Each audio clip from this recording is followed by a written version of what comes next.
आजच्या परिपाठाअंतर्गत मला म्हणजे या अंतर्गत मी विषय घेतला आहे आई.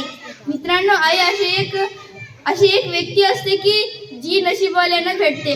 असे एक माणसं आहेत ज्यांना की आई भेटली नाही, त्या माणसांना विचारा की आईचं मोल काय असतं. आणि ज्यांना आई असते त्यांना त्या आईचं मोल माहीत नसतं आणि त्याला ते घराच्या बाहेर काढतात व त्यांच्यावर फार अत्याचार करतात. मित्रांनो, आई इतकी छान असते की ती आपल्याला प्रत्येक वेळी मदत करते. जेव्हा आपल्याला ताप येतो, आपण आजारी पडतो, तेव्हा आई दिवस रात्र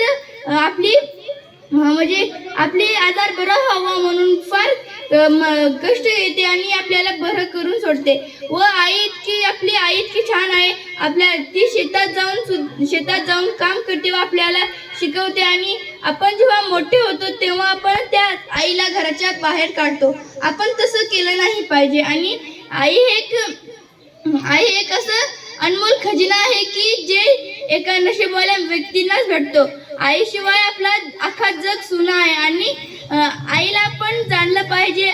आई आपल्याला सकाळी उठून इतक्या लवकर पोळी करून देते, तर आपण इतक्या लेट उठतो. आणि आपण जर एखाद्या आईचं भूमिका निभावली तर आपल्याला किती कष्ट सोसावे लागतात तेव्हा आपल्याला कळतं.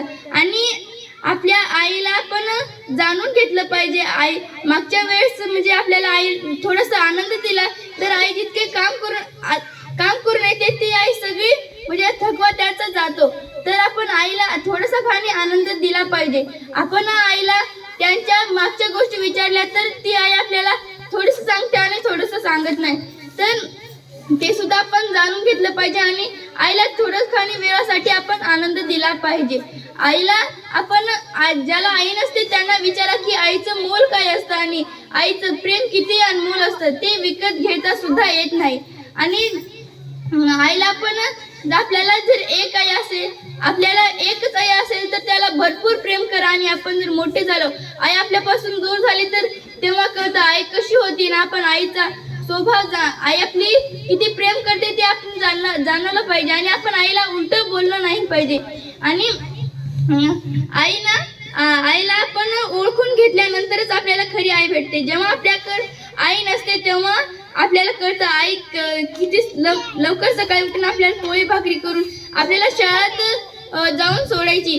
तर आई इतकी भन्नाट असते, आपण आईला ओळखलं पाहिजे. धन्यवाद.